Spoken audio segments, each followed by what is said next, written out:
if you have an MBA offer and a job offer, how do you negotiate grad school with an employer if the next step is really an MBA that you want to do? Glad to see some cameras on. If you do have the ability, please go ahead and turn your camera on. We would love to see your shining faces. There is no requirement of being in a certain clothing for these webinars. It is come as you are and come as you may. So thank you all for being here.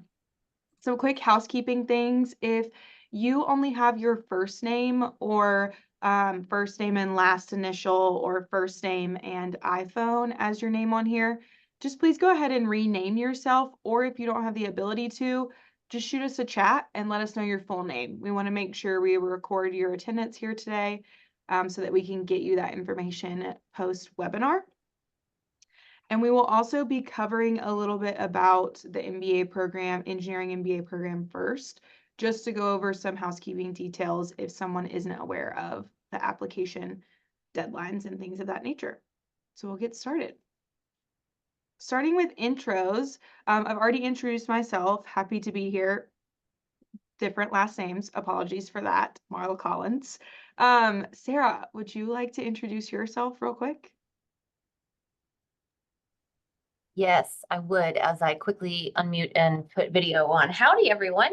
My name is Sarah Yaksh. I'm the director of the full-time MBA program and the engineering MBA, and we are just thrilled to have you here today. You're in great hands with Marla and Amanda guiding the ship, and they've got a lot of information to share with you. But any of our staff that you'll see, and I'll change mine too so that you can see I'm part of the MBA program.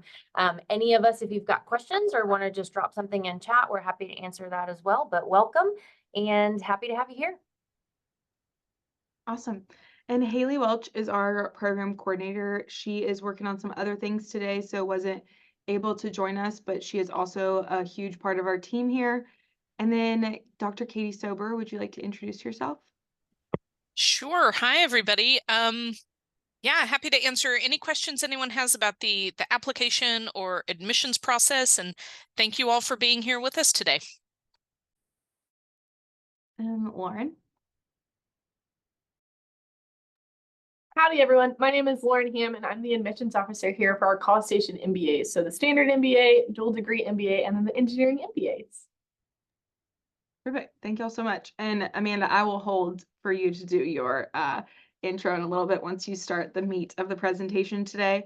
Other piece as well is there's an email here below on that screen that you can see. Please reach out to us. This email will go to any of us. We are happy to answer questions as they pop in your head.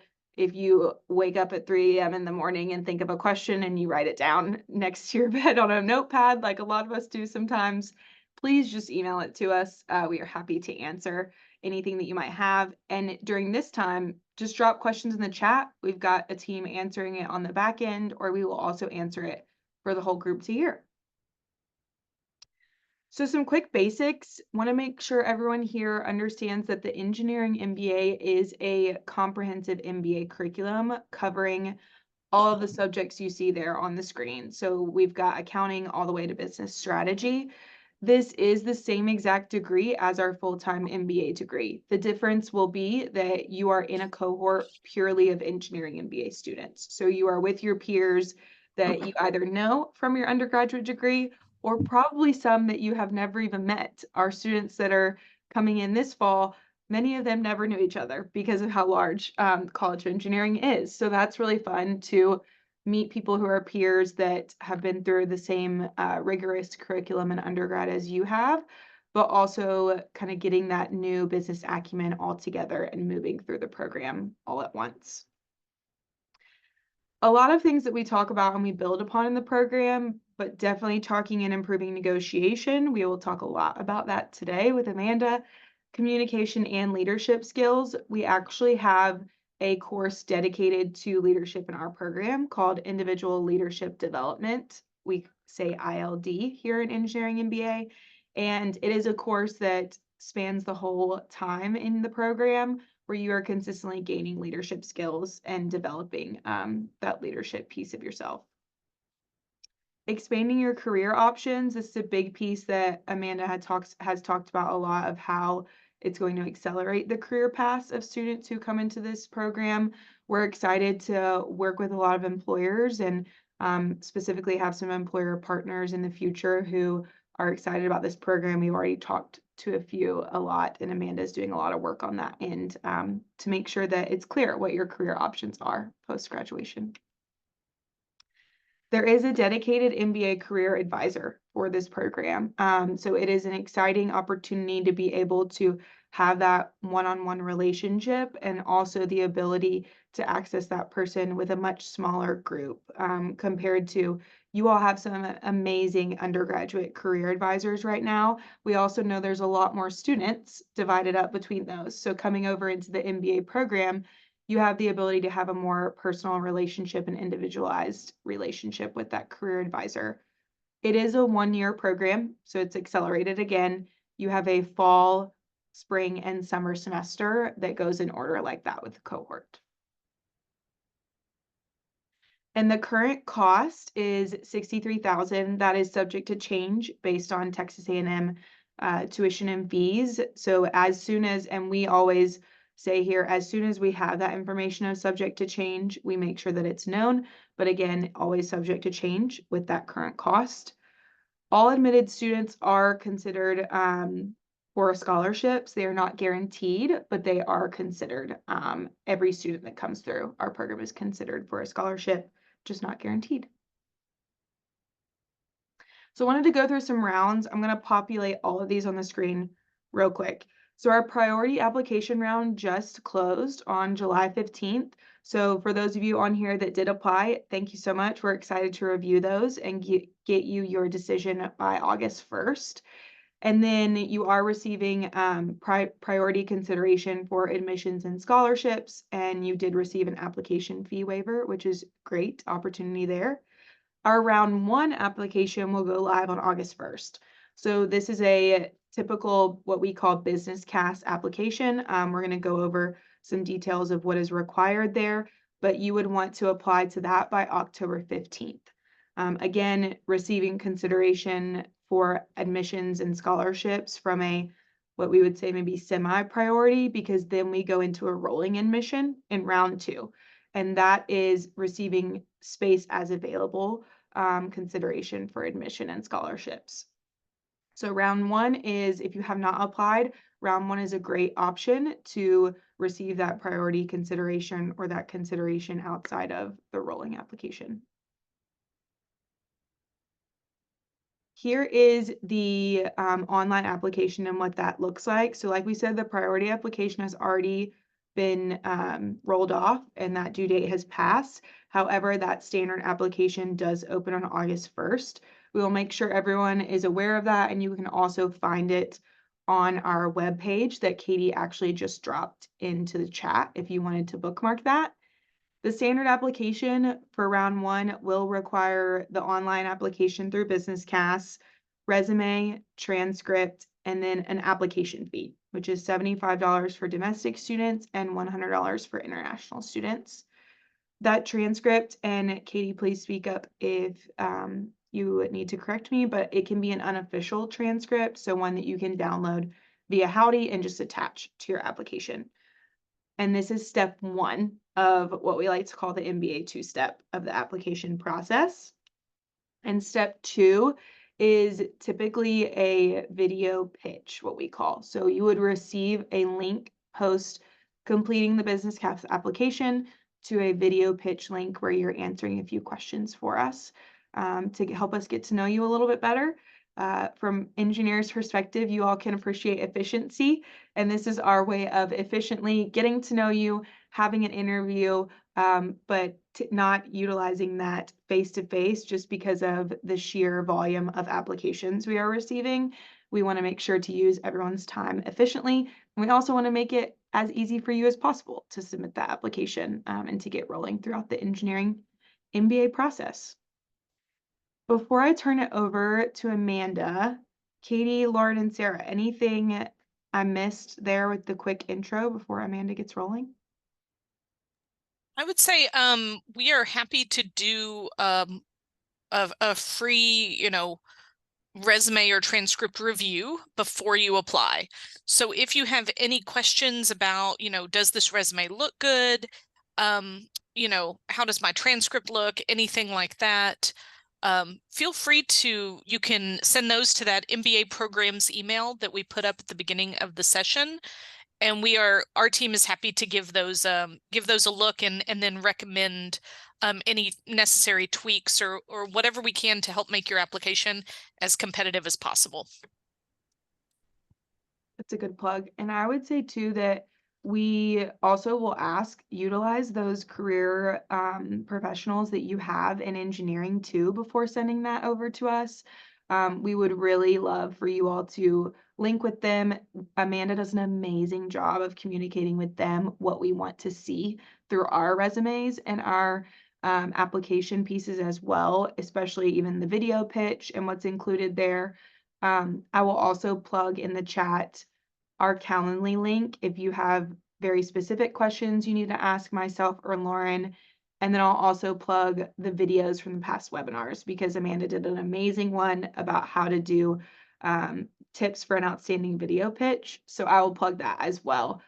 So yes, thank you, Katie, for that ad. Anything else that I missed? Okay. All right, Amanda, are you ready to take over? Let's do this. Okay, great. All right. Howdy, everyone. My name is Amanda Olson. I'm the Senior Associate Director over here in the CMC. And right now I oversee the career education piece for our full-time MBA and our new engineering MBA.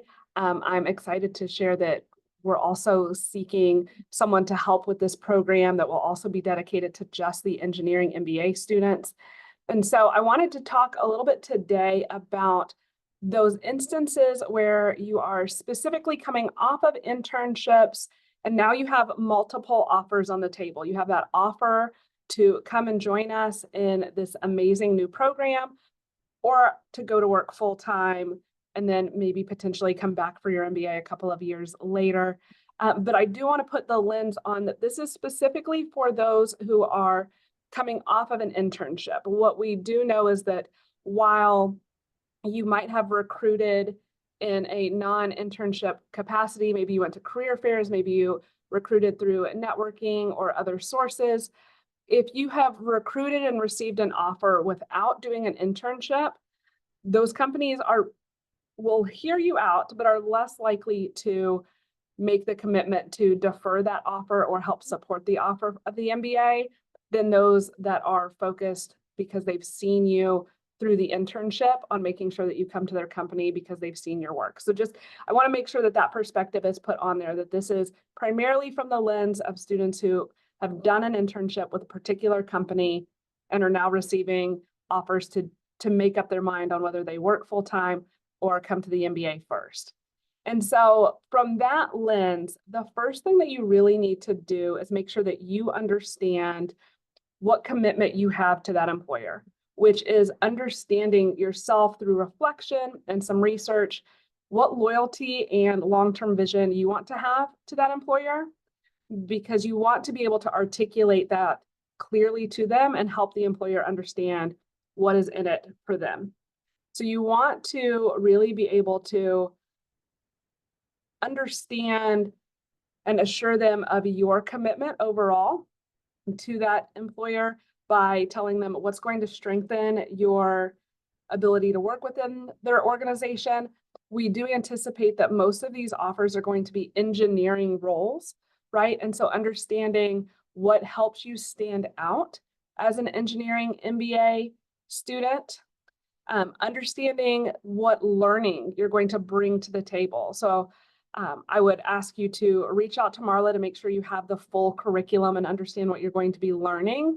Help them to understand the different things that you'll be doing in the program, such as that individual leadership course, the business communications course, the other things that really help you stand out as a leader in your organization that are going to help enhance your progression in the organization that a historical new grad might not have, because you would learn those things on the job. You're going to learn a lot of that stuff in the program.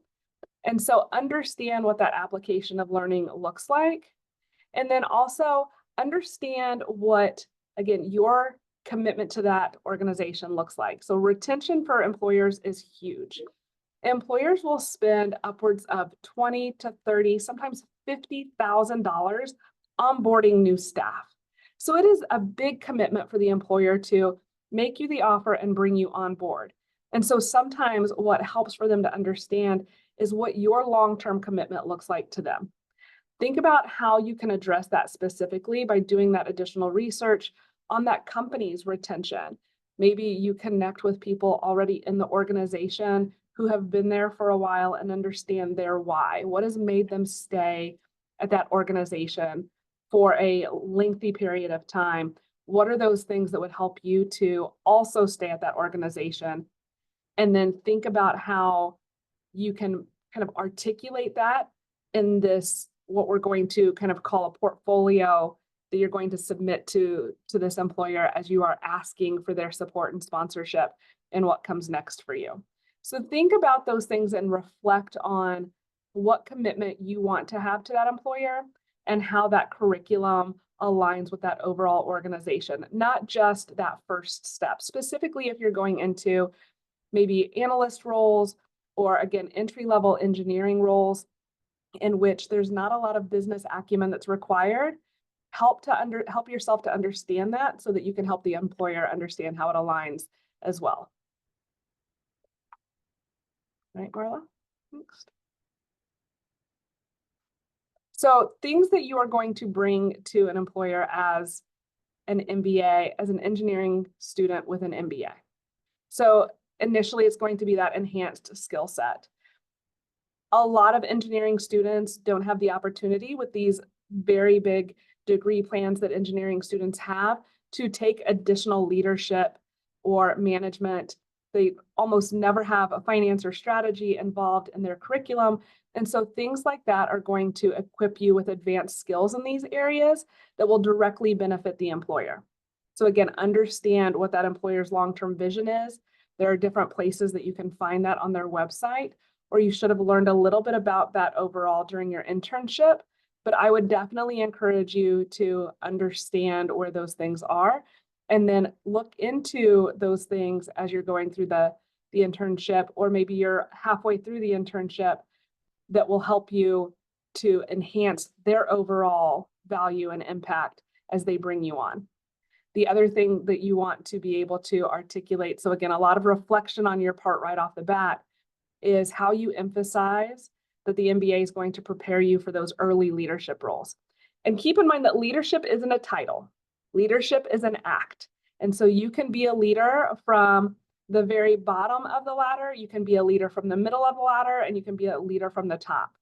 So understanding and emphasizing how the MBA will make you more effective in driving overall team performance and achieving organizational goals, because you have that business perspective and that business lens on things, will help you out. And then thinking about what that company's innovation and strategic thinking looks like. So being able to articulate the different courses that you're going to take within the MBA program that foster innovative thinking, strategic planning. There's one class in particular that I think of, and Marla helped me with the name of the class, that is really focused on strategic and organizational management. What class is that specifically? What's the name of that class? That is Dr. Withers' class. So corporate strategy is corporate strategy. So an easy name. Right? Understanding that will help you to be able to articulate that, because those things are critical to companies' long-term success. Again, when they are bringing on students that they have or employees that they have worked with already, they know that you can do the job. Helping them to understand that not only can you do the job, but you can grow and help them grow is going to be imperative. And so what I would encourage you to do as you're thinking about these things is write them down in some sort of journal, start making an outline of these things, almost as if you were going to write a paper about why the MBA will help you in your engineering role, right? Think about that outline and start thinking about these particular things. And I know Marla's going to send this out. And so if you think of these things as your bullets in that outline, that'll help you to kind of create that story to the employer. The other piece to it as well is networking opportunities. You're going to have amazing networking opportunities, not only through your engineering program, but through other A&M MBAs who bring different views and opinions from different insights across different businesses that will impact or help that particular organization. You can point out the potential to build a professional network during your MBA with other MBAs from other programs, from other organizations that'll open the doors for partnerships, collaborations, and maybe other business opportunities that are beneficial to that company.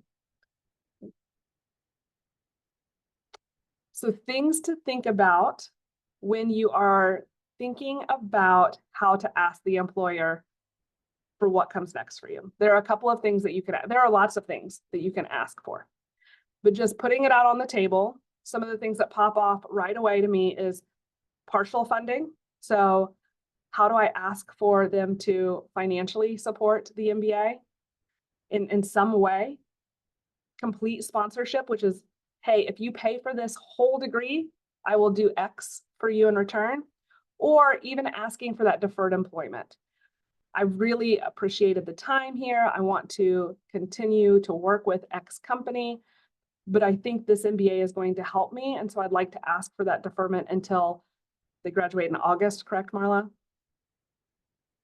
Until August of the following year. So typically what's going to happen is you're going to finish up your internship in August of one summer and then go into the MBA and be able to start working August of the next summer. And so what I would encourage you to do is think about what of those things is most important for you. If paying for this MBA is going to be a bit of a stretch for you, then you want to lean into the thing that is the priority for you to that employer. So for example, I am an engineering student. I'm graduating this year, and I know that the MBA is going to help me to grow quickly in this particular organization, but I'm already taking out student loans to pay for this degree. So being able to pay for this is my number one priority. I would lean first into that full sponsorship and think about how I articulate that and maybe negotiate down from there, as opposed to saying, well, what can you give me? And then having to negotiate up. That's not really how things are going to work out for you. So think about what is a priority for you. Maybe your priority is that paying for it is not as big a deal as making sure you have that job at the end of the program. And so you might really be focused on having the job first and what that contract looks like for you to be able to sign now so that they'll hold that position for you for a year. So you really want to make sure that you're thinking about those things and prioritizing them before you have the conversation. And then we jump into how to have this conversation. The first thing you want to do is express gratitude. Express gratitude for the things that you've learned. And again, you want to have this outline already prepared. Have an idea of what impact you made on the organization. So you should have, at this point in time, started working on your resume bullets from the internship, from the opportunity. What has really had the most impact to that employer, right? Express gratitude for being able to do those things and being able to have that impact on the organization, right? Show overall enthusiasm for the company and the role and have a why behind it. If you're, let's say Chevron, for example, if you're interning for Chevron, what is it about Chevron and that particular role that has made you really excited to continue at Chevron? And then make sure that you're stating that your interest in pursuing the 1 year, and make sure you really shine on that 1 year part, is to help develop skills specifically for them. So you want to show that gratitude, that appreciation, the enthusiasm, and then the enthusiasm as well for how the MBA is going to align with that.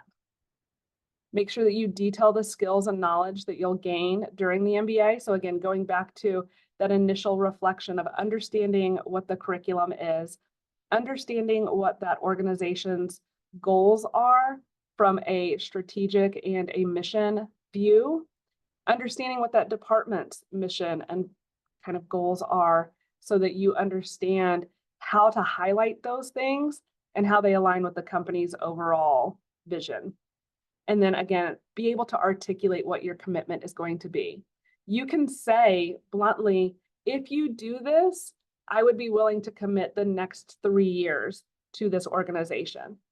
Maybe you are prepared to commit 2 years. Maybe you're prepared at this point in time because you're asking for the full payment of the MBA to say, I would give you 5 years of my life after the MBA if you would pay for this particular MBA. Think about what that return on overall investment is for you and what that might look like for you. Now I'm going to pause there and say, be prepared that if you make these commitments, that you will be held accountable for those commitments. I have in the past seen students who've had amazing opportunities come up where their employer has paid for their MBA, and 18 months later, another amazing opportunity came up that aligned with their growth, and they've opted to take that other opportunity. Specifically, if you're in Texas or another at-will state, regardless of what you wrote down, you can step away, but there are repercussions to that. Most of the time, that is going to be paying back what is owed to the company because they paid for that MBA. So know that 9 times out of 10, we want to kind of lean into the Aggie core values of integrity. And if we tell them we're going to give them 5 years, we give them 5 years. But also be prepared that if something comes up and you have conversations with that employer, that you are prepared based on the conversations you're having today to go back and pay that if you don't commit to that and stick with that commitment, right? And so I know that was a really long-winded way of saying, if you say you're going to do it, just do it. But if you can't just do it, know that there are going to be costs associated with it if you make specific commitments to the employer. Reiterate that long-term commitment. Talk about the people that you've connected with that have had long-term growth with that organization. Talk about how you have connected with people and what their paths have looked like and how that might align with your particular path. So I would recommend going through LinkedIn or through your internship networking with folks who also have started out as engineers and gone into either a business-focused engineering role or shifted over to a completely business role in which they work with engineering people or different roles and functions. But I would align myself with someone who has had that very similar career path and learn about that so that when you are going back and having the conversation with your hiring manager, you can reference that particular career path and say, I learned a lot from Marla, who started out as a mechanical engineer and is now running the strategy and business side of this particular product line, right? So I would align myself with someone who has a similar story to what you want your story to look like so that you can help the company to understand that your longevity and commitment is not just coming just in empty words, but on understanding and research. And the other piece to this as well is that you want to make sure that you have your funding model already played out. If you're going to ask for the full commitment of payment, have that written down, understand what the cost of the program is. Marla said it's $63,000 right now, but understand that if that goes up and you can't find that additional income and you want the employer to pay it, they're not going to add on just because the cost of the program goes up between when you have had this conversation and when you actually join. So make sure you have that full understanding and that model written out. If it's partial funding, show them and break it down for them. I would really love to come back to this company. I would love to pursue this MBA. What I'm asking from you is a commitment of $20,000, which would offset what I would need for this first year. And then I've got some specific emails that I'll have Marla share out as well as kind of templates, which you will definitely want to update and not run through ChatGPT to write for you, so that if you have to follow up in an email, you can follow up in an email. What I would also recommend as you're preparing for these conversations is that these conversations happen in person. They need to happen in person. They need to happen early into the process. So once you receive that offer or you know you're going to receive that offer, oftentimes you're going to know that you're receiving the offer long before it hits pen and paper. So if you are in an internship now, I know that some of our students that are MBAs now are already hearing from the employers they're interning with about the potential to move into full-time roles post-graduation. If they were in this same situation, I would tell them to start having these conversations now. I'm looking at an engineering MBA program. What do you think the benefits might be to the organization? Here are some of the things that I'm thinking about, and then start that conversation early so that they are well prepared for the things that you're going to ask when you make the big ask, right? So what I would recommend also is that as you are having those conversations in person, that you are looping in not just the hiring manager, but those people on your team who have had a hand in getting you to this full-time offer that you're receiving. So maybe that's the specific team lead, while it wasn't the hiring manager or the person you directly report to, the team lead or someone that you might be working closely with. And then also make sure that you are having conversations with your other stakeholders, because your other stakeholders might be involved as well. You might have a partner or family or other people involved in this decision-making process for you. I would say be as informed as possible as you go into these conversations. And then have the conversation in person first. Then you want to follow up in writing to make sure everything is written down. But you can start the conversation based on that original outline and then build your emails out from that outline of things that you want to do. It is incredibly difficult to ask people, one, to negotiate. Just know that as you're negotiating full-time roles, you're going to struggle or be hesitant. We all do. 20 plus years into my career, I still struggle with the idea of negotiating for a job that I absolutely want to have, even though I know that that's setting me up for my best success and my future by doing that early. It is a difficult conversation to have. Employers are expecting everyone to negotiate at some point. Employers are thinking that if you're graduating from a program and are coming into our organization, even if we don't have it in the budget, that you're going to negotiate.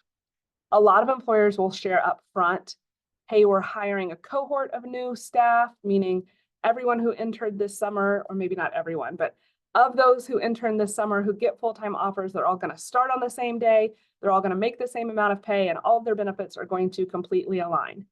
Even if they say that to you, do not hesitate to negotiate or ask for something like this, because I promise you not everyone is going to do that, and it might be the thing that sets you apart and helps prepare you for future success within that organization, because you did have it in you to say, yes, I want to.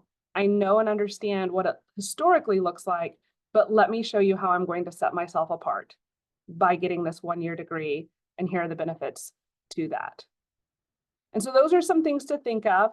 Again, I will share out a template of an email and how that sounds.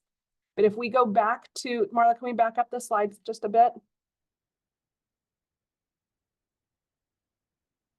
The two before. If you start thinking, one, about how it really does help you and reflect on that, create that outline or those bullet points that speak to your long-term vision, how this will align with the company's goals, and what your idea of retention looks like. And then we'll skip over, as well as all of the advanced and enhanced skill sets that you're going to gain, the different ways that you'll be able to think and innovate for this organization, how you will walk in and be a leader because of the things that you've learned, and then all of the different Aggie networks that you'll be able to bring together by doing this MBA, then you should be able to start articulating first to yourself what that sounds like, and then to an employer. Are there any questions? I wanted to make sure I left lots of room for questions about the how to.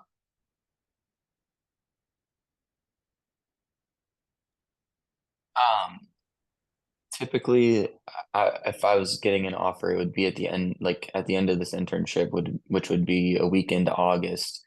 And at that point, if this program doesn't end until August of 2026, you keep saying a year, but in their minds, wouldn't they be thinking it's 2 years out from this point instead of a year?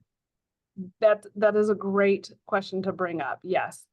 The additional 1 year is what you're asking for. So Yeah. if you're coming in to your senior year, so you're applying to this MBA program now, and you still have a senior year of engineering to do, then yes, for them it's 2 years, but it's 1 year past what they were already anticipating hiring you from. Yes. calendar 2 years, 1 year from when they anticipated hiring you?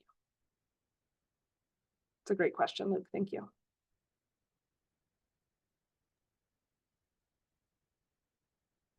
I guess I also have a question too. So a lot of what you're talking about, have this all planned out, have it, kind of have premeditated everything. But if you haven't received many hints on, will there be an offer? Because, I still got time left, right? I'm assuming you're probably not supposed to reach out to them until they kind of bring you something. Or I guess this whole point is like try to be preemptive with it, ask before they give you any kind of thing.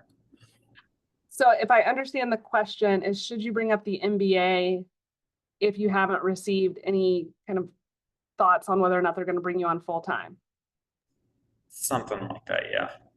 I don't think that it would be harmful for you to talk about what you're thinking about after you graduate, right? And so maybe they haven't made that offer to you yet for full-time employment, but if you are working closely with the people that you'd be working with after graduation, I think it is definitely okay for you to start talking to them now about what comes next for you after graduation, right? I would definitely encourage you, and Marla, forgive me for saying this, even if the MBA is not the way that you want to go, to start having those conversations now in your internship about what comes next for you. Because what's happening somewhere is somebody is telling them that they want to work for them. I often tell students, if you don't tell an employer that you're excited about the job, somebody else will. Don't assume just because you're doing the internship or that you've applied to the full-time job that they know that you really want that job. Because some people are out here just multi-applying, hitting the easy apply button, or doing internships because it was the best fit at that time. So if you're not telling the employer that you want to work there, somebody else is. And so I would encourage you to start having those conversations now. Sounds excellent. Thank you so much. And while we kind of watch for other questions to roll in, or anyone else, if you'd like to unmute yourself, I will quickly share my screen to show a glimpse into our proposed curriculum for fall 25 entry. So this is subject, again, same subject to change as we work through curriculum shifts, but this would be a good way to kind of start with those bullet points and talking points that Amanda mentioned when it comes to skill sets. And we talked about curriculum a little bit, but here are some more detailed titles when it comes to, financial accounting, business analytics. I'll also show you they're on our full-time MBA webpage. We're working to get them onto our engineering MBA page, but these are also listed on the full-time MBA webpage that we can link for you. But this is just a example of how diverse the curriculum can be. From that ILD individual leadership course, you've got marketing management, you've got managing people and organizations. So there's just a wide variety of the business acumen that you're gaining rather than one specifically geared piece of the curriculum. It'll be wide spanning from a standpoint of the skill set that you are gaining with the program. And if I can add to that, looking at it as well, as you're having these conversations, because you've done your research and you've done your reflection, you can tell them, I even have 9 hours of elective coursework that I have, and I would love your insights on what you think might be a best fit to help the organization, right? And so kind of bring them into that conversation a little bit. Now, of course, these would be business courses. You can't go back to the engineering school and get different engineering specific or coding specific classes for this, but you can ask them, as I'm thinking about this role and how it aligns with my long-term goals, because again, you've done that research and you know what that looks like for you. What do you think that I should be doing in these extra 3 classes that I get to choose as an elective that will best help this organization? So hopefully that's a good look behind the curtain of Oh, there's 4 of them overall. Sorry. yeah, 4.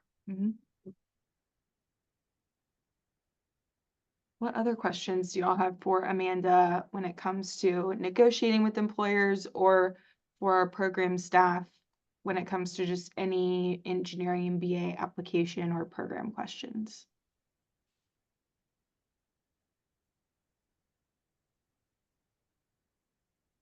And when you get to that point too, feel free to either reach out to myself or again, Marla had mentioned, I'm working really closely with the engineering career folks over in the main campus career center. We are happy to help you have these conversations and talk through what it looks like for you.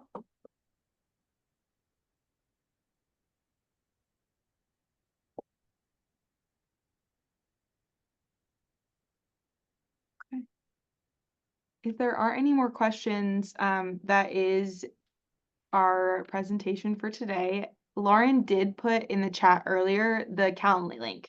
So if you'd like to schedule a one-on-one or you jump off of here and you're like, oh shoot, I forgot about that one question, please feel free to grab a day on our calendar. It automatically updates with what times and days we have available. So it is always available to you all.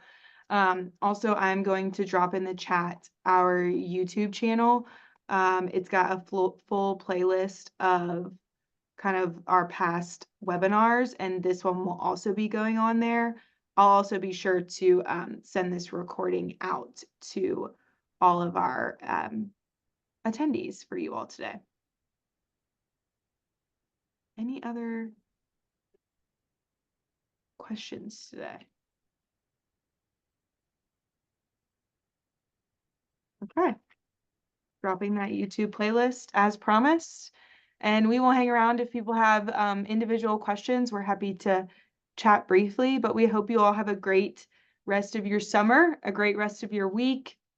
We are looking forward to communicating with students who have already applied for a priority admission. And if you have questions about round one, please do not hesitate to reach out. We are happy to help and happy to answer any questions you have. Have a great day, everybody.